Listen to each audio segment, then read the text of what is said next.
안 기자, 첫 번째 키워드부터 볼까요? 네, 첫 번째 키워드, 하지 못한 말입니다. 이명박 전 대통령이 하지 못한 말을 이야기하는 거겠죠? 네, 그렇습니다. 어제 이명박 전 대통령 직접 손글씨로 쓴 글을 살펴보면 언젠가 할 말을 할 수 있으리라 이렇게 말을 했는데요. 예. 앞서 검찰 조사 때도 할 말은 많지만 말을 아끼겠다 이렇게 언급한 바 있었습니다.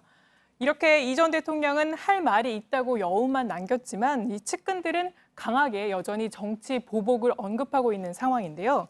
먼저 이 전 대통령 자택 앞에서 어제 눈물을 훔쳤던 장제원 의원은 이 정치 보복이 다시 반복돼서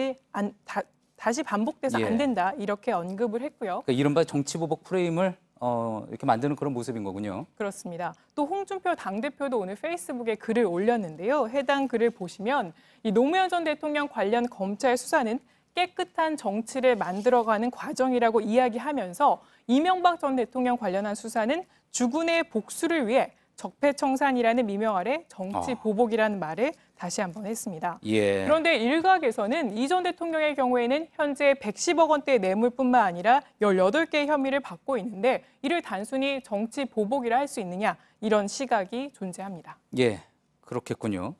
자, 어찌 보면은 뭐 측근들이 이 전 대통령이 하지 못한 말을 뭐 대신 해준 뭐 그런 느낌이기도 한데, 자, 이 정치 보복이라는 프레임 또 정치 보복이라는 말 상당히 기시감이 있습니다. 사실 박근혜 전 대통령 구속될 때도 비슷한 이야기가 나왔었죠. 네, 맞습니다. 당시에는 친박 중심으로 이런 정치 보복이라는 목소리가 많았는데요. 예. 당시 혁신위원장도 같은 의견을 낸 바 있습니다. 이 의견은 직접 들어보시죠. 예.